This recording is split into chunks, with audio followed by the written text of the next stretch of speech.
मेरा भोला है भंडारी, करे नंदी की सवारी, शंभुनाथ रे भोलेनाथ रे।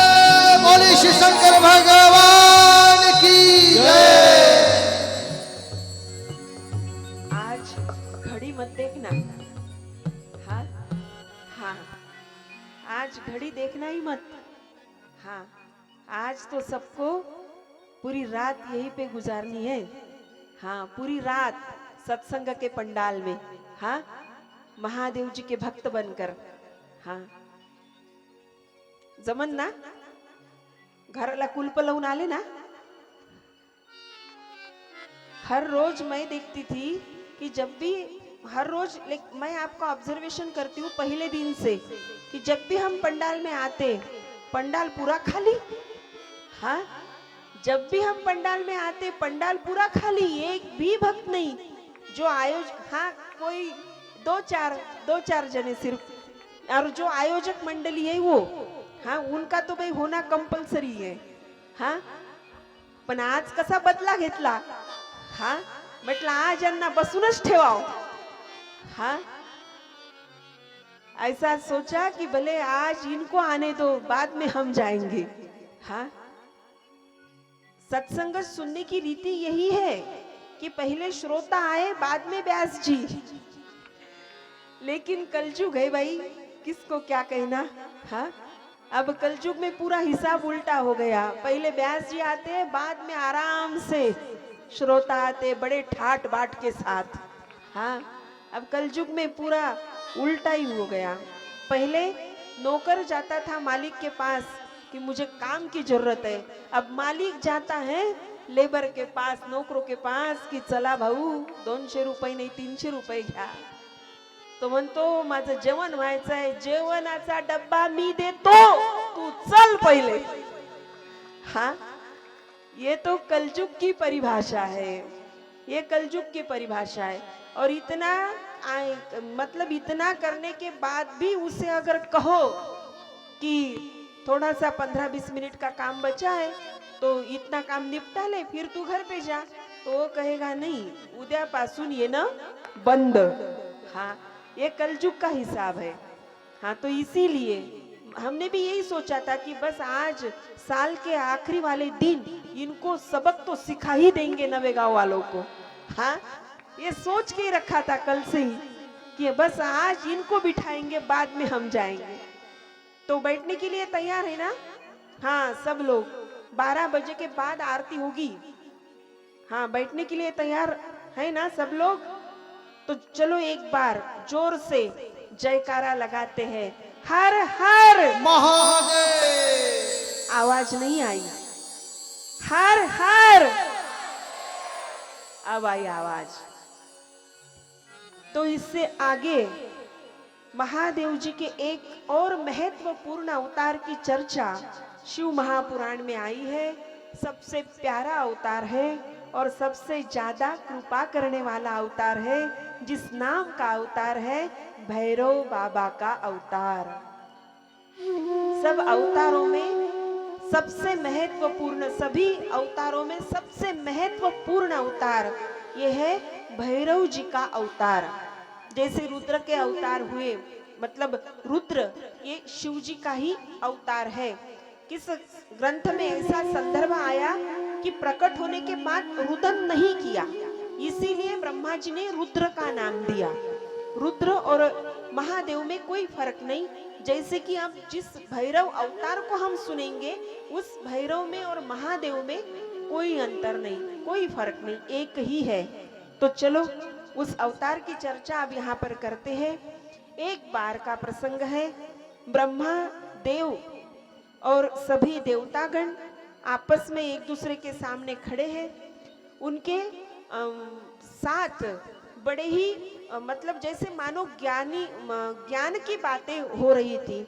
ब्रह्मदेव और विष्णुदेव और संपूर्ण देवतागण, देवताओं के गुरु बृहस्पति भी यहाँ पर थे। उनकी उपस्थिति में ज्ञान की बातें हो रही थी। ब्रह्मा जी ज्ञान की बातें बता रहे थे। विष्णु जी ज्ञान की बातें बता रहे थे, संपूर्ण देवी देवता उस ज्ञान को श्रवण कर रहे थे। तो इस प्रकार बातों बातों में देवताओं ने प्रश्न पूछ लिया श्री ब्रह्मदेव को, श्री ब्रह्मा जी को। और प्रश्न ये था प्यारी आत्माओं कि हे सृष्टि के रचयिता ब्रह्मा, आज आपके मुख से हमें ये सुनना है कि इस सृष्टि पर, इस अखिल ब्रह्मांड में अविनाशी तत्व क्या है। देवताओं ने श्री ब्रह्मा जी से प्रश्न पूछ लिया कि इस सृष्टि में, इस अखिल ब्रह्मांड में अविनाशी तत्व क्या है, जिस तत्व का विनाश नहीं होता, संपूर्ण संसार को उत्पन्न करने वाला, संपूर्ण संसार का भरण पोषण करने वाला और संपूर्ण संसार के संकटों का संहार करने वाला इस अखिल ब्रह्मांड में अविनाशी तत्व क्या है। तो ये प्रश्न पूछ लिया। तो श्री ब्रह्मा जी ने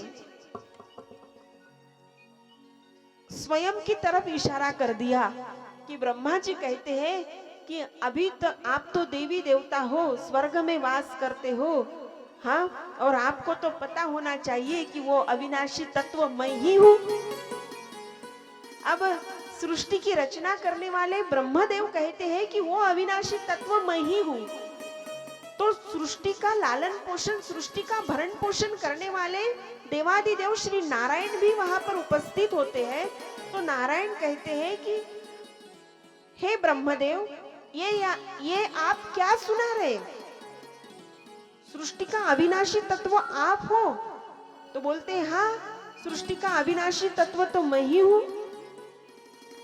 तो वेदों को पूछा जाता है, ऋग्वेद, सामवेद, अर्थवेद, यजुर्वेद, वेदों को पूछा जाता है, वेदों की आज्ञा वहां पर ली जाती है कि विष्णु भगवान कहते हैं नहीं ब्रह्मदेव, ये नहीं हो सकता, अविनाशी तत्व आप नहीं हो सकते।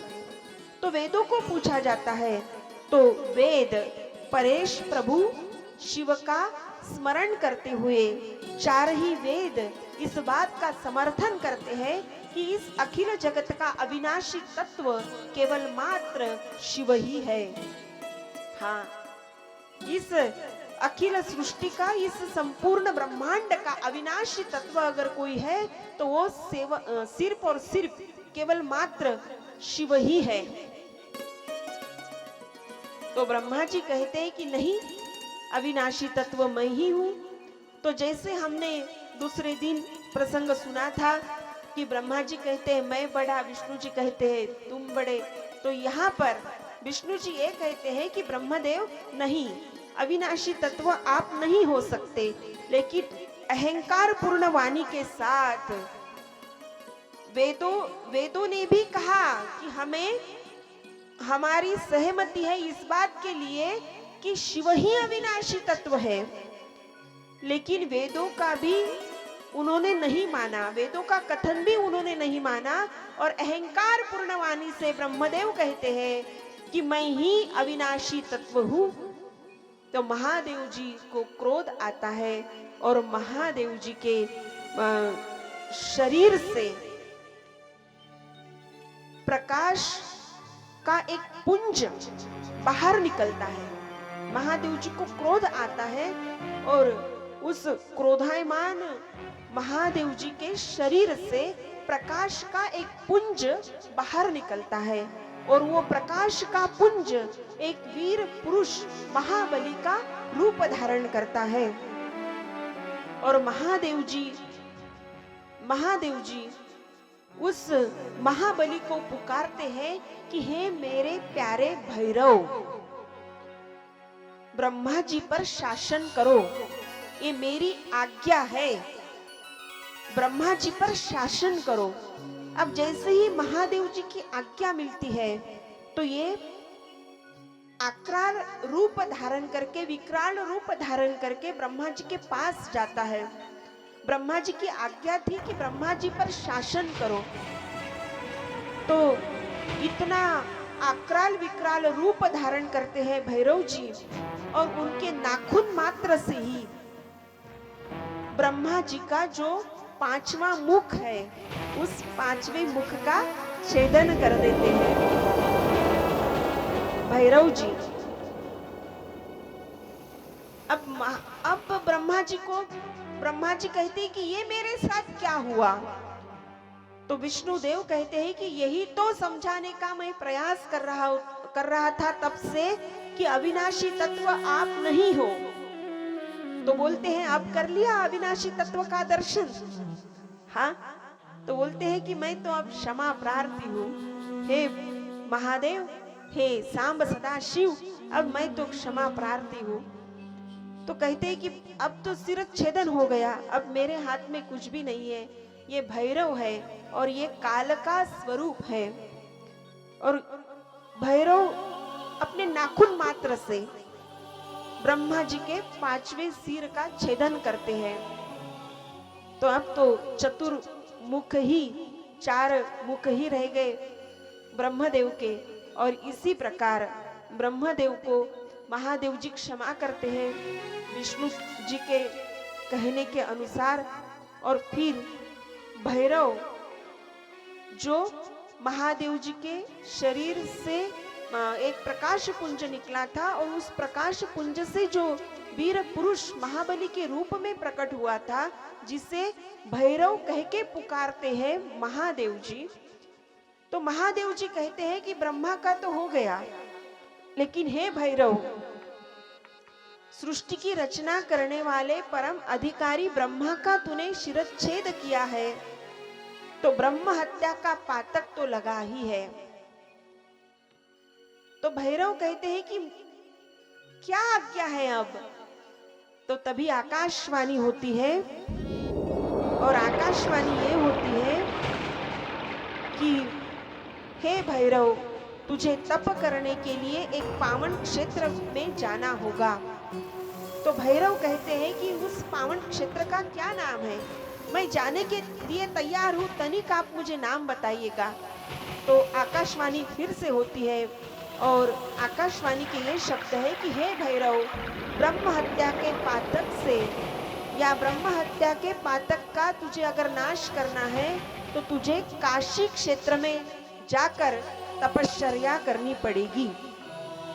तो यहाँ वाराणसी जिसे आप कहते हो, बनारस जिसे आप कहते हो, लेकिन पुराण के अनुसार जिस नगर का नाम काशी है, जहां पर महादेव जी मां अंबिका जी के साथ उन्होंने वास्तव्य किया है, और आज भी महादेव जी वहां पर विराजते हैं माता अंबिका जी के साथ, माता अन्नपूर्णा के साथ। उस काशी क्षेत्र में भैरव जी तप करने के लिए निकल गए।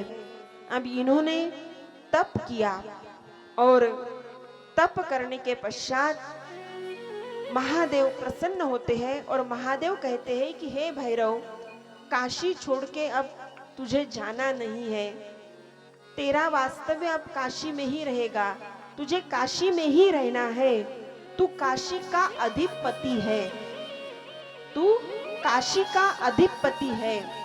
जो भी कोई भक्त यहाँ पर आएगा तो सबसे पहले तेरा दर्शन करेगा, और उसके पश्चात वो भक्त मेरा दर्शन करने के लिए आएगा। श्री विष्णुदेव वहां पर प्रकट होते हैं, माता लक्ष्मी वहां पर प्रकट होती है, और माता लक्ष्मी जी के द्वारा, विष्णुदेव के द्वारा मनोरथी नाम की विद्या का दान भैरव को होता है। ऐसा कहते हैं कि भैरव बाबा के दर्शन के लिए जाओ तो अपना मनोरथ पूर्ण होता है। तो ये मनोरथी नाम की विद्या माँ लक्ष्मी जी के द्वारा, माँ भगवान विष्णु जी के द्वारा भैरव जी को प्राप्त हुई है मनोरथी नाम की विद्या। और इसी प्रकार काशी के अधिपति आज ही भैरव जी को काशी के कोतवाल के नाम से आज भी जाना जाता है। तो भैरव यहाँ पर ब्रह्म हत्या का पाप वो तो खत्म हो गया, उस पाप का तो विनाश हो गया। तप करने के बाद महादेव जी आए और महादेव जी ने आशीर्वचन सुनाए, मनोरथी विद्या का दान मिल गया। भगवान विष्णु जी के द्वारा, तो भैरव जी तो अत्यानंदी होते हैं और भैरव जी कहते हैं कि हाँ भोले बाबा, हाँ सदाशिव, हे महादेव, मैं काशी क्षेत्र छोड़कर नहीं जाऊंगा। जो भी भक्त श्रद्धा के साथ, निष्ठा के साथ तुम्हें मिलने के लिए आएगा, उसका लेखा जोखा मेरे पास रहेगा। इसीलिए सबसे पहले हमें हमारी क्या बोलते, हाजिरी जिसको बोलते हो, हाँ, वो भैरव बाबा के दरबार में लगानी है, ताकि भैरव बाबा हमारे मतलब हमारा वशीला, हाँ, भोले बाबा तक पहुंचाए, महादेव जी के पास पहुंचाए कि हाँ इसका लेखा जोखा मैंने देखा है, महादेव जी आप इसके ऊपर बेशक कृपा कर सकते हो। हाँ, तो ये है भैरव बाबा का अवतार, जो कि स्वयं महादेव जी ही है। काल भैरव, काल भैरव कालो के काल, जय काशी के कोतवाल। काल भैरव कालो के काल, जय काशी के कोतवाल। काल भैरव, काल भैरव, काल भैरव कालो के काल, जय काशी के कोतवाल। जय काशी के कोतवाल, जय काशी के कोतवाल, जय काशी के कोतवाल, जय काशी के कोतवाल। मेरे घर शोभे मुंडवाल, जय काशी के कोतवाल। मेरे घर में शोभे मुंडवाल, जय काशी के कोतवाल। जय हो।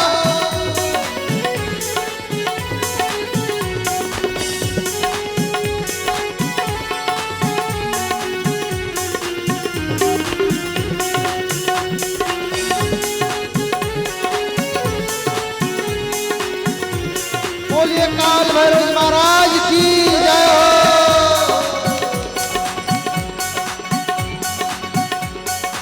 शिव जी की आज्ञा जो पाई, शिव जी की आज्ञा जो पाई, सिर ब्रह्मा का डर से उड़ाए।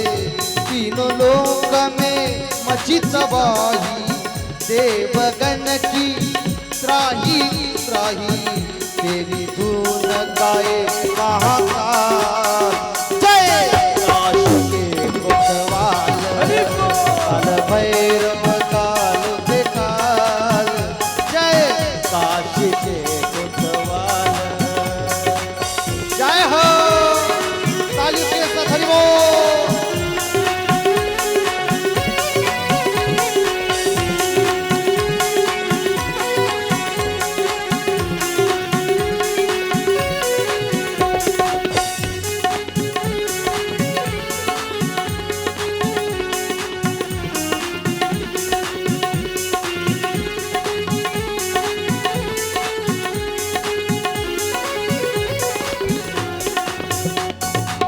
बड़े रूप भयंकर लागे, बड़े रूप भयंकर लागे, डर के विष्णु जी भी भागे, डर के विष्णु जी भी भागे। भयहारी भक्त हितकारी, तुमको पूजे सब नर नारी, तुमको पूजे नर नारी। पल में संकट, पल में संकट, पल में संकट, पल में संकट देखो ही काल।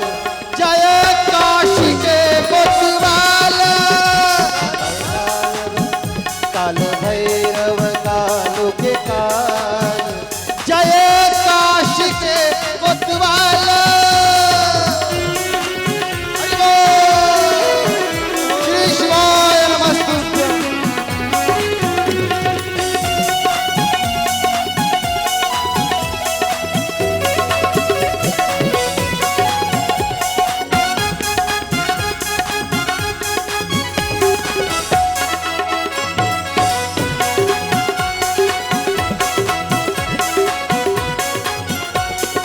बांध के घुंघरू नाचे रे पैर मार रहे किलकारी पग बांध के घुंघरू नाचे रे पग बांध के घुंघरू नाचे रे पैर मार रहे किलकारी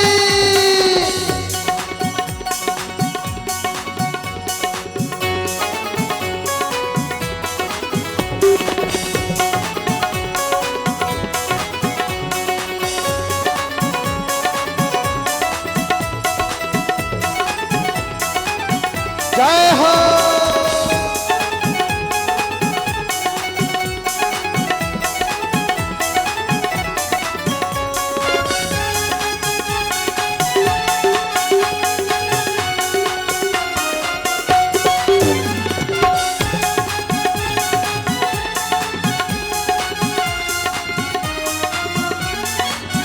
पग बांध के घुंघरू नाचे रे पग बांध के घुंघरू नाचे रे पैर मार रहे किलकारी बांध के घुंघरू नाचे रे पैर मार रहे किलकारी पैर मार रहे किलकारी पैर मार रहे किलकारी पैर मार रहे किलकारी पैर मार रहे किलकारी काल भैरव काल के काल जय काशी के कोतवाल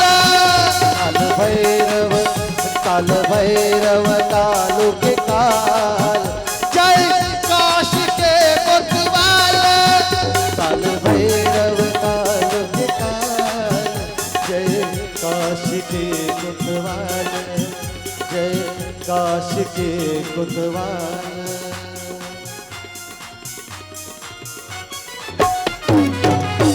काल भैरव कालो के काल जय काशी के कोतवाल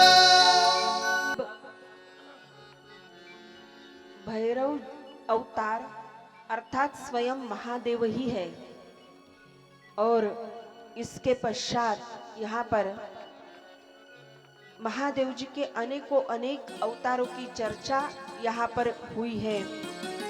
तो सबसे पहले देवासुर संग्राम हुआ, देव और असुरों का संग्राम हुआ और उस संग्राम में समुद्र मंथन करने का विचार परामर्श हुआ। तो क्षीर सागर में मंदराचल पर्वत लाया गया और वासुकी नाग की रस्सी बनाई गई। उस वासुकी नाग के मुख से अग्नि की ज्वाला निकलती थी और इसीलिए देव कहते हैं कि तुम महापराक्रमी हो, तुम अत्यंत बलवान हो, इसीलिए इसका मुख दानव आपकी तरफ और देव उसकी पूछ और इस तरह। लेकिन वो मंदराचल पर्वत समुद्र में क्षीर सागर में टिक नहीं पाता, तो नारायण भगवान वहां पर कच्छ अवतार धारण करते हैं और इसी प्रकार मंथन शुरू हो जाता है। तो जैसे ही मंथन शुरू होता है अमृत के प्राप्ति के लिए, मंथन का आरंभ जैसे होता है सागर मंथन का, तो सबसे पहले हलाहल नाम का विष प्राप्त होता है।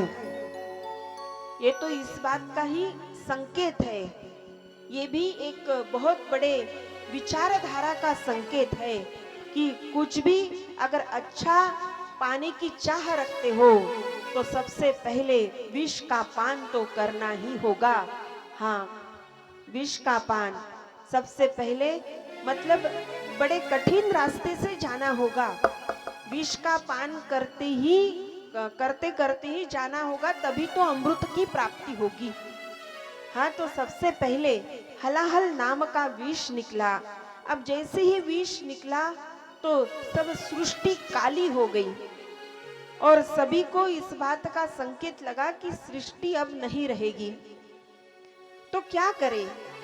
तो सब लोग महादेव जी के पास जाते हैं और महादेव जी को विनती करते हैं, महादेव जी की आराधना करते हैं कि आप तो संहारक हो, आप तो महेश्वर हो, आप तो संकटों के नाश करने वाले हो। इसीलिए ये हलाहल विष, अब इसका आप क्या करोगे, क्या करना है, लेकिन इससे तो हमें आपको बचाना है। बस आप के पास ही इतना सामर्थ्य है, आप ही हमें बचा सकते हैं। तो सबकी विनती स्वीकार करके महादेव जी उस विष का पान करते हैं, हलाहल विष, हलाहल विष ग्रहण करते हैं। तो यहाँ पर भी बहुत बड़ी भूमिका, बहुत बड़ा दायित्व, महादेव जी बहुत बड़ा दायित्व यहाँ पर निभाते हैं कि संपूर्ण विष को अपने, हाँ, संपूर्ण विष को ग्रहण करते हैं वो, और उसके पश्चात उनके विष के प्रभाव से उनका गला नीला होता है। तो ये नीलकंठ अवतार यहाँ पर कहा जाता है। महादेव जी का जो अवतार है वो नीलकंठ अवतार यहाँ पर कहा जाता है। नीलकंठ नाम उनका यहाँ से। और ये विष का जो प्रभाव है, इस विष के प्रभाव के कारण उनके नेत्रों में अश्रु आते हैं, उनके नेत्रों में आंसू आते हैं, और वो नेत्र में जो आंसू आते हैं वो धरा पर गिरते हैं, वो पृथ्वी पर गिरते हैं, और उसी से एक पौधे का निर्माण होता है, एक पेड़ का निर्माण होता है। उस पेड़ का नाम है रुद्राक्ष। तो इसकी भी चर्चा शिव अवतारों में आती है, क्योंकि स्वयं महादेव जी कहते हैं कि ये रुद्राक्ष मेरा ही रूप है। तो अब यहाँ पर शिव महापुराण में ये संदर्भ आया है कि भगवान के नेत्रों में जो आंसू है वो आंसू धरा पर गिरे, और उस आंसुओं से, जब वो आंसू धरा पर गिरते हैं तो उससे एक पेड़ निकल आता है, उसी से एक पौधा तैयार होता है। लेकिन श्रीमद् भागवत की महापुराण के अनुसार, श्रीमद् भागवत के ग्रंथ के अनुसार, ये आंसू इस वक्त आते हैं कि जब महादेव जी हलाहल विष का पान करते हैं, उसका सेवन करते हैं। इसीलिए ये सागर मंथन का प्रसंग कथन किया आपके सामने। तो ये रुद्राक्ष, रुद्र माने महादेव, अक्ष माने आंसू। तो इस प्रकार ये महादेव के अश्रु के कारण, महादेव के अश्रु गिरने के कारण इस पौधे का निर्माण हुआ, इस पेड़ का निर्माण हुआ। तो अब रुद्राक्ष, महादेव कहते हैं कि रुद्राक्ष रूप ही मेरा ही रूप है, रुद्राक्ष में भी मैं स्वयं हूँ, महादेव जी कहते हैं। और इसीलिए जो भी कोई महादेव का सच्चा भक्त है वो रुद्राक्ष के मणि की माला, रुद्राक्ष के दाने की माला अपने गले में पहनना पसंद करते हैं, और पहननी भी चाहिए। शिव महापुराण में ऐसा कथन आया है कि जो भी हम ओम नमः शिवाय का जाप करते हैं वो रुद्राक्ष की माला पर ही करना चाहिए। गायत्री मंत्र का जाप करने के लिए भी रुद्राक्ष के माला का ही महत्व बताया है। गायत्री मंत्र अगर जपते होगे तो कोई ऐसा भी नियम रहता है कि नवरात्रि के अंदर भी गायत्री मंत्र का अनुष्ठान करते हैं, तो वहां पर उस वक्त भी गायत्री मंत्र का जाप करने के लिए भी रुद्राक्ष की माला का प्रयोग किया जाता है।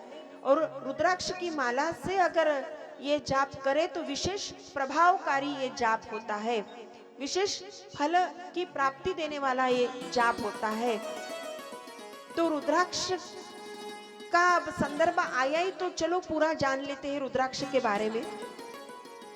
तो रुद्राक्ष ये पेड़ जो निकल आया महादेव की अश्रु से, तो उस पेड़ का ये फल है रुद्राक्ष। तो सबसे प्रभावकारी जो है वो है सबसे छोटे रुद्राक्ष, जिसे कहते हैं बाल रुद्राक्ष, सबसे प्रभावकारी। लेकिन जैसे ये फल बड़ा होता है तो इसके ऊपर एक कवच रहता है। बेर देखा है ना आप सभी ने, तो बस उस बेर के जैसा उसके ऊपर एक कवच रहता है।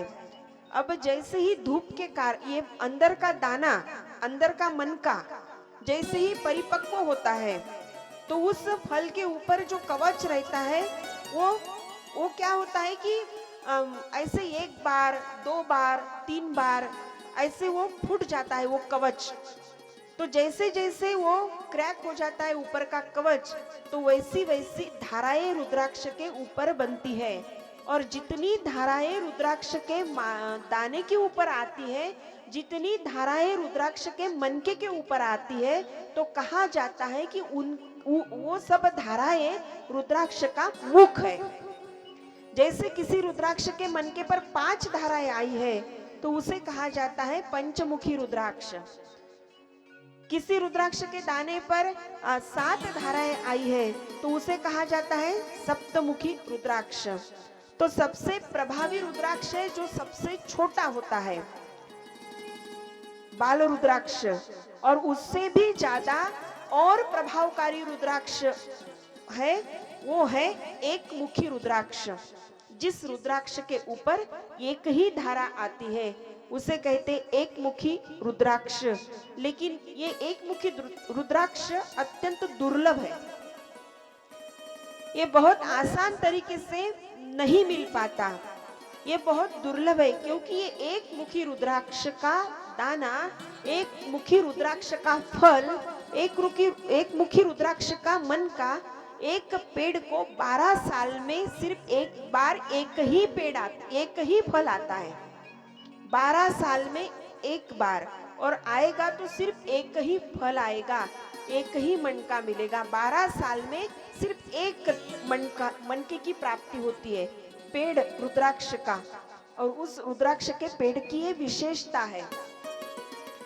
और इसी प्रकार से एक मुखों तक 14 एक मुख से शुरू हो जाएंगे तो 14 मुखों तक ये रुद्राक्ष पाए जाते हैं।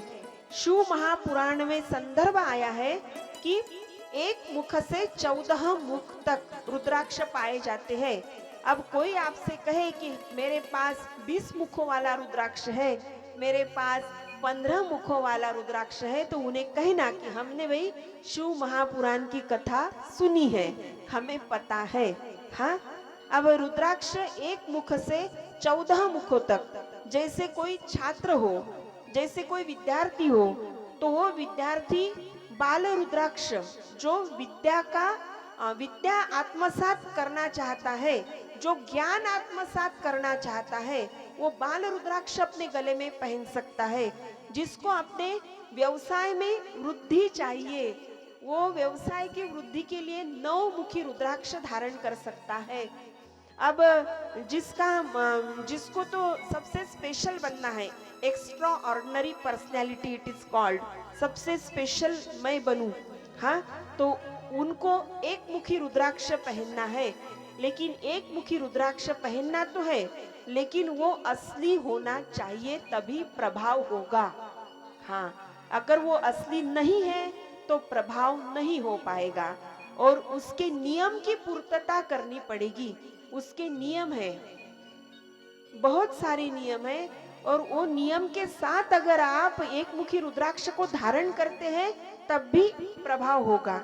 अब आप कहोगे कि भाई हमें इसमें से कुछ नहीं चाहिए, फिर भी रुद्राक्ष पहनना है, तो आप सभी के लिए सबसे कॉमन रुद्राक्ष जो कोई भी पहन सकता है, उसे पंचमुखी रुद्राक्ष कोई भी पहन सकता है, वो है पंचमुखी। अब जाप करने के लिए कौन से मुख की रुद्राक्ष की माला, तो जाप करने के लिए भी पंचमुखी रुद्राक्ष की माला का प्रयोग आप यहाँ पर कर सकते हो।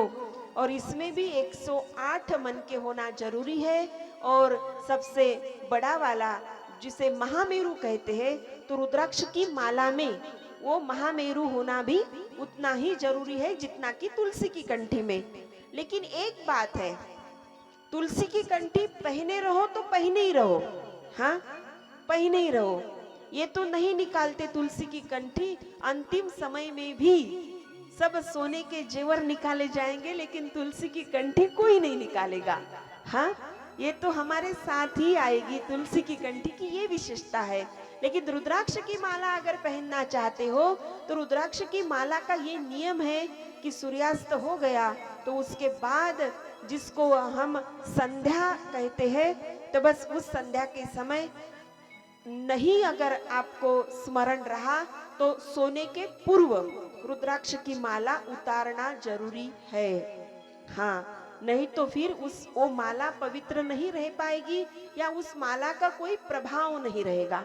हाँ, रुद्राक्ष की माला अगर पहनना चाहते हो तो सोने के पूर्व आपको उसे उतारना आवश्यक है। अब दूसरे दिन नहाने के पश्चात उसे गले में धारण कर सकते हो। लेकिन जो रुद्राक्ष की माला पहनता है उसे ओम नमः शिवाय, श्री शिवाय नमस्तुभ्यम, ये जाप करना आवश्यक है। ये जाप करना आवश्यक है। रुद्राक्ष की माला पहन ली गले में, बस हो गया, हम बन गए शिव जी के भक्त, तो रुद्राक्ष की माला का कोई प्रभाव नहीं होगा जब तक आप जाप करने का नियम ना बनाओ। और गले में जो माला पहनते हैं वो जाप के लिए नहीं, हाँ, गले में है वो गले की है और जाप करने की है वो जाप करने की है। हाँ, नहीं तो गले में है, गले की उतार ली, बहुत लोग तो ऐसे ही करते हैं, गले में है गले की उतार लेते हैं और फिर जपना शुरू बाद में पहन लिए। तो जो गले में है वो गले में रहने दीजिएगा और माला करने के लिए, जाप करने के लिए दूसरी माला लाइएगा। जो गले में पहनते हैं उसके ऊपर जाप नहीं किया जाता। हाँ, अब रही बात सबसे महत्वपूर्ण कि रुद्राक्ष अगर खरीदना चाहते हो तो कौन सा असली है। हाँ, ये बात भी जानना जरूरी है। तो रुद्राक्ष खरीदने के लिए कहीं पर भी जाओ, ऋषिकेश जाओ, हरिद्वार जाओ, काशी जाओ, कौन से भी शिव क्षेत्र में आप जा सकते हो जहाँ रुद्राक्ष मिलता है। लेकिन पानी साथ लेकर जाना है आपको।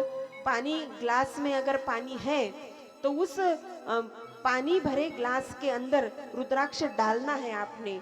तो जो भी उसके अंत तक जाएगा, पानी के अंत तक जाएगा, वो ओरिजिनल है, और जो पानी के ऊपर आएगा वो असली नहीं है। ये है असली रुद्राक्ष की पहचान। हाँ, कल शंख के बारे में बताया था, तो शंख, ये बात रहना, मतलब ये बात नहीं बताई कि ओरिजिनल शंख कैसे पहचानोगे अगर खरीदना है तो दक्षिणावर्ती हो या बजाने वाला हो, कोई भी शंख हो, उसे हाथ में लेना है और कान को लगाना है, तो समुद्र की लहर की आवाज आपको सुनाई देगी। तो समझना कि ये शंख ओरिजिनल शंख है, ये शंख असली वाला शंख है। जिस शंख से समुद्र की लहराओं की आवाज नहीं सुनाई देगी तो समझना कि वो प्लास्टर ऑफ पेरिस से बना हुआ है, वो नकली है। हाँ, तो शिव महापुराण में ये सारे संदर्भ आते हैं महाराज जी। शिव महापुराण में बहुत ही बड़ा ज्ञान बताया है। अब आप कहोगे कि हमने तो सुना है भाई शिव महापुराण में हर बात में उपाय, हर बात में उपाय, हर बात में उपाय, तो ये प्रश्न भी आपके मन में उठना स्वाभाविक है कि दीदी ने शिव कथा तो बताई लेकिन उपाय नहीं बताए। हाँ, बाईनं सांगितली शिव महापुराणाची कथा, पण उपाय तो एकही सांगितला नहीं। तो जितने उपाय अधिकार में आते हैं उतने आपको कहे, जैसे हनुमान चालीसा का पाठ, तुलसी की माला का मतलब माला जपो, मंत्र का निर्माण, ये जो कहा, ये तो कथा के अनुसार जो आते हैं अधिकार के तहत। क्या रहता है ना कि ये उपाय बताने के लिए अधिकार की जरूरत होती है, गुरु की आज्ञा की जरूरत होती है। और जो भी उपाय हम दूसरे को बता रहे हैं तो वो खुद का अनुभव किया हुआ चाहिए। हाँ, ये इस बात का रहस्य है। अगर खुद ने अनुभव नहीं किया और दूसरों को बताने का क्या फायदा फिर। हाँ, अगर मतलब दिल से अगर कोई बात करते हो, हाँ, सच्चाई जिसे कहते हैं, हाँ, खरेपणा ज्याला म्हणता, तर अधिकार क्षेत्रामध्ये येत असतात हे सगळे उपाय। तुमच्या मनात असेल, कारण आता तुम्ही टीव्हीवर शिव महापुराण सगळ्यात जास्त ऐकता, हाँ, आणि त्याच्यामुळे तुम्हाला असं वाटत असेल की दीदीनं शिव महापुराणची कथा सांगितली बा, पण आम्हाला उपाय नाही सांगितले। उपाय तसे तो भरपूर सांगितले, एक लोटा जल भर के जाओ, ये तो स्वयं महादेव जी ने लिंग प्राकट्य के प्रकरण में महादेव जी ने बताया कि बिल्व पत्र चढ़ाओ, भस्म चढ़ाओ, त्रिपुंड वाला गंध लगाओ, ये तो उपाय सब आहे. पण तरी तुम्हाला वाटत असन की उपाय सांगितले नाही, तर ते अधिकार क्षेत्रामध्ये येत असतात, ते गुरुच्या आज्ञेने सांगितले जातात आणि त्याच्याही पलीकडे जाऊन ज्या ज्ञानाचा अनुभव आपण स्वतः केला तेच ज्ञान सांगण्याची परंपरा आहे. तेच ज्ञान त्याच ज्ञानाचं दान आपण करू शकतो. ज्ञानदान करायचे सुद्धा भरपूर नियम आहेत महाराज, आणि त्या सगळ्या नियमाची पूर्तता करावी लागते. प्रत्येक गोष्टीचा अनुभव स्वतःला घ्यावा लागतो आणि त्यानंतर मग इथं तो तुम्हाला सांगावा लागतो. आणि अनुभवासहित जे सांगितलं जाते त्याची पावती म्हणजे तुम्ही इथं एवढे वेळ बसता, सगळा आपला संसार, प्रपंच, घर दार, तुम्ही इथं 4-4, 5-5 तास इथं बसता, मन लावून ऐकता, मान सुद्धा हलवत नाही तुम्ही, एवढ्या एकाग्रतेनं तुम्ही ऐकता. तुमच्या श्रद्धेला मानाचा मुजरा. एकदा टाळ्या वाजवा. आम्ही वाजवलं तर आम्ही मोजकेच आमच्या टाळ्यांचा आवाज नाही येणार. तुमच्या श्रद्धेला मानाचा मुजरा माय बाप हो. मोठ्या श्रद्धेनं तुम्ही इथं येऊन ऐकता, मोठ्या श्रद्धेनं तुम्ही इथं येऊन सगळं श्रवण करता. निष्ठा तुमच्या मनात आहे, प्रेम तुमच्या मनात आहे, महादेवाविषयी श्रद्धा तुमच्या मनात आहे आणि म्हणून तुम्ही हे सारं ऐकता. पण त्याचा अर्थ असा नाही की तुम्हाला काहीही सांगावं. ते सांगण्याचे काही नियम आहे. व्यासपीठ की मर्यादा होती है और उस मर्यादा का पालन करना पड़ता है. महाराज, आणि त्याचंच फळ मला तुमच्याकडून तुमच्या प्रेमाच्या रूपात मिळते. तुमचं काय प्रेम. या गावात ज्या गावात जाते ना त्या गावात असं एक अलौकिक अद्भुत प्रेम मिळते. नवेगाव तर स्पेशल आहे, नो डाउट अबाउट दैट. वो नवेगांव वालों का नाम तो सबसे ऊपर है, इसमें किस बात का संदेह नहीं. लेकिन फिर भी ज्या गावामध्ये कथा करायसाठी जात असतो, एक गाव आहे वाशिम जिल्ह्यामध्ये रिसोड. त्या ठिकाणी तुमच्यासारखंच असं भव्य आयोजन होत असते कथेचं. संत श्री अमरदास बाबाची समाधी त्या ठिकाणी आहे आणि तुम्हाला सांगताना मला अत्यंत आनंद होते की ते माझ्या सद्गुरूचं ठिकाण आहे. त्या ठिकाणी माझे सद्गुरू राहतात आणि आम्ही त्या ठिकाणी जवळजवळ 9 वर्ष कथा केली. 8 वर्ष कंटिन्यू. कोरोना काळ तेवढा 2 वर्ष सोडला तर 8 वर्ष. मागच्या वर्षी शिवरात्रीला, दर शिवरात्रीला तिथे महोत्सव होतो. सिद्धेश्वर महादेवाचं मंदिर तिथे आहे. फार मोठा आश्रम आहे. दरवर्षीची कथा ऐकायची आणि दरवर्षीची कथा ऐकल्यानंतर मागच्या वर्षी शिवरात्रीची कथा ऐकली. 8 वर्ष पूर्ण झाले कथा ऐकून, तरी प्रत्येक जण म्हणत होतं दीदी अगले साल जरूर आना. बस ये जो मुझे आपसे मिलता है ये मेरे बस याची पावती नाही, याची किंमत नाही करू शकत.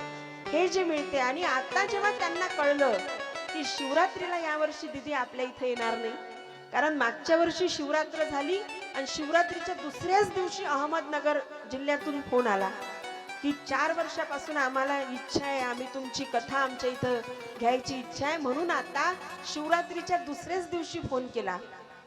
आणि शिवरात्रीच्या दुसऱ्याच दिवशी फोन करून त्यांनी या वर्षीची शिवरात्र बुक केली.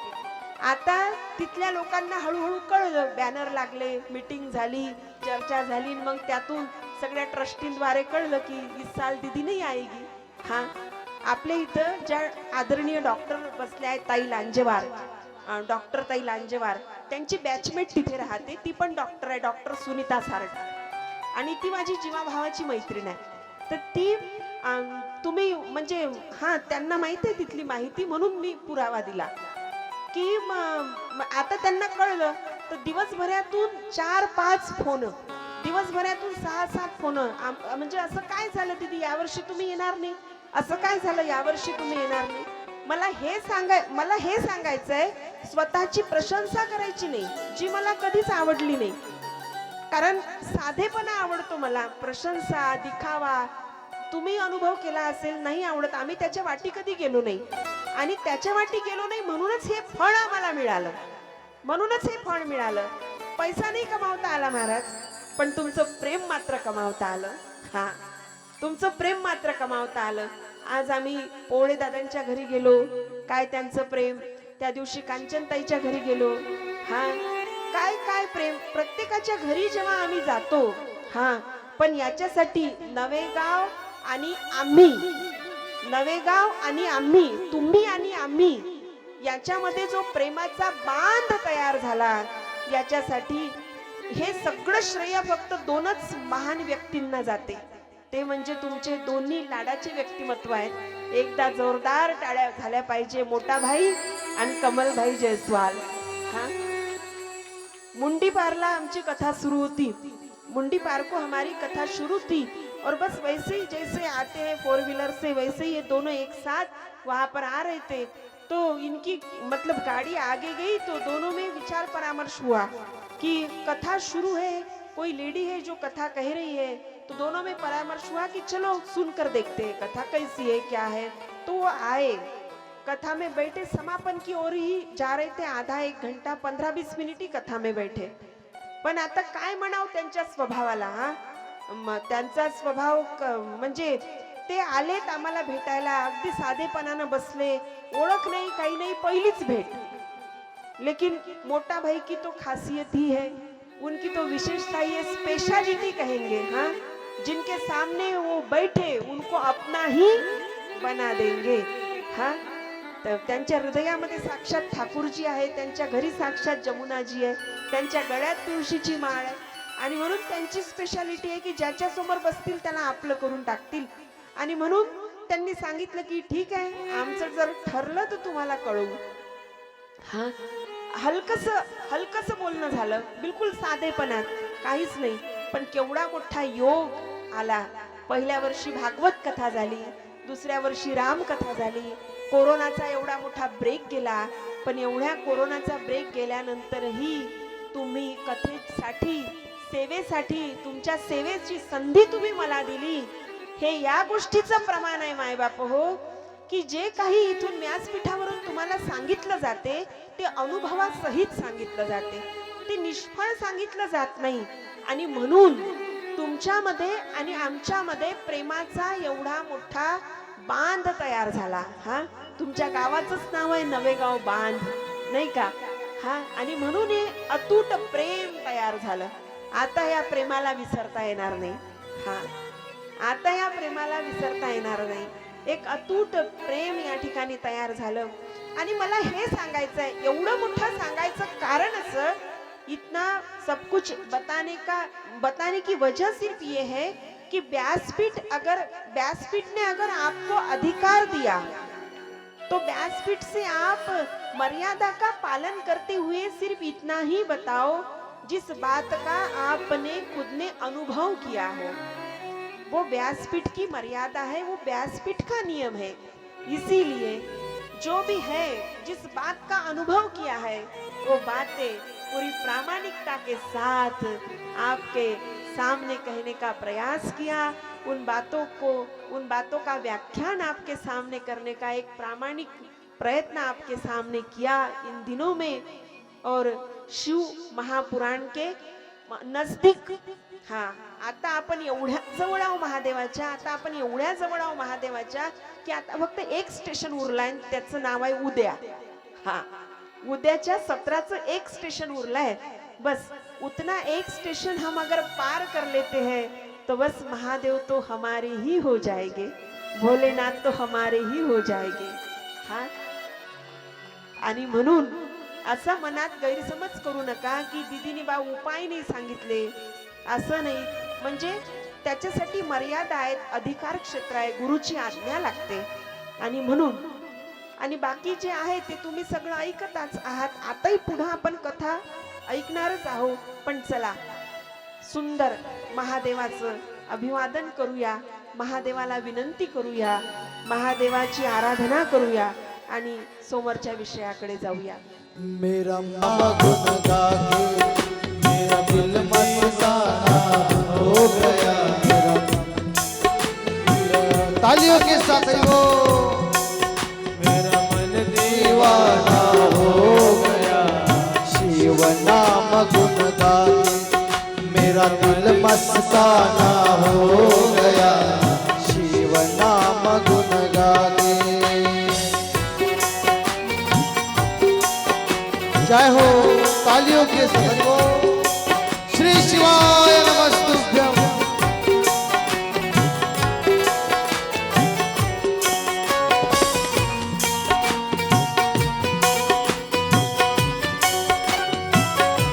जय हो.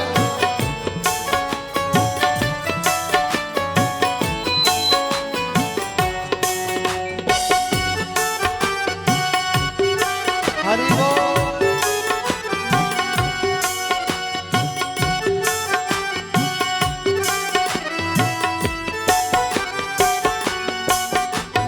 लगन लगी शिव भजन की. कुछ होश नहीं है अपने तन की. दुनिया से बेगाना हो गया. शिव नाम गुन गा के मेरा दिल मस्ताना हो गया. शिव नाम गुन गा के.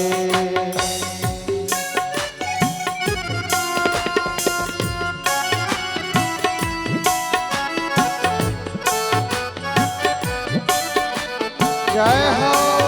तालियों के साथ हरि बोल.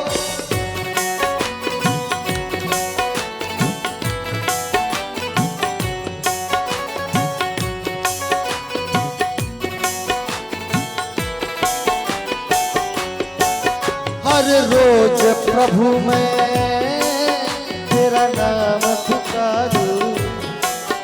तुझको ही सिमरूं तुझको ही जाऊं.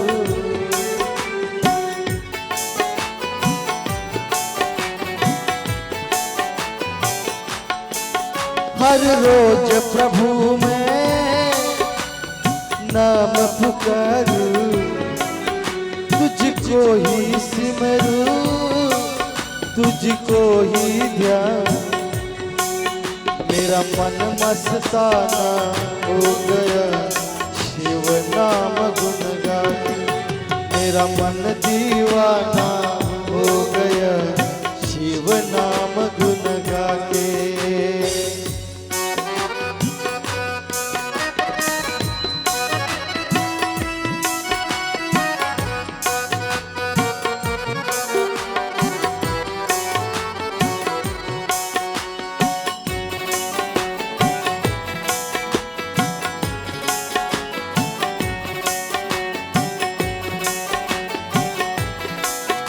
हरि बोल. तालियों के साथ हरि बोल. श्री राम कथा जान है मेरी. शिव पुराण कथा पहचान मेरी.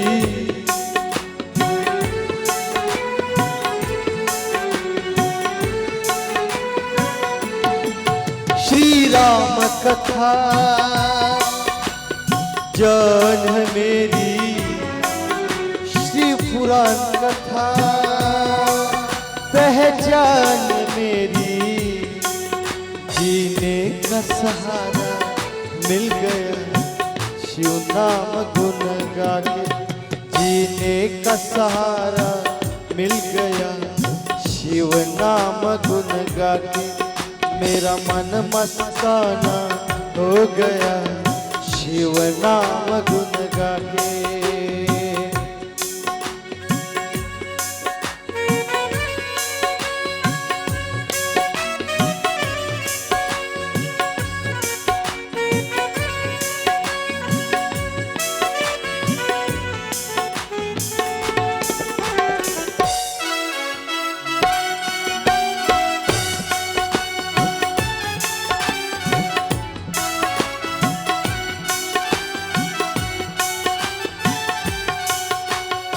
नमः शिवाय, ओम नमः शिवाय, नमः शिवाय, ओम नमः शिवाय। श्री शिवाय नमस्तुभ्यं, श्री शिवाय नमस्तुभ्यं, श्री शिवाय नमस्तुभ्यं, श्री शिवाय नमस्तुभ्यं।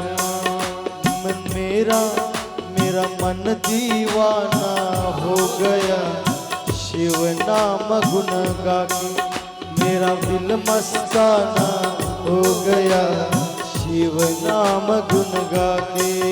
ओम नमः शिवाय, ओम नमः शिवाय, ओम नमः शिवाय, ओम नमः शिवाय।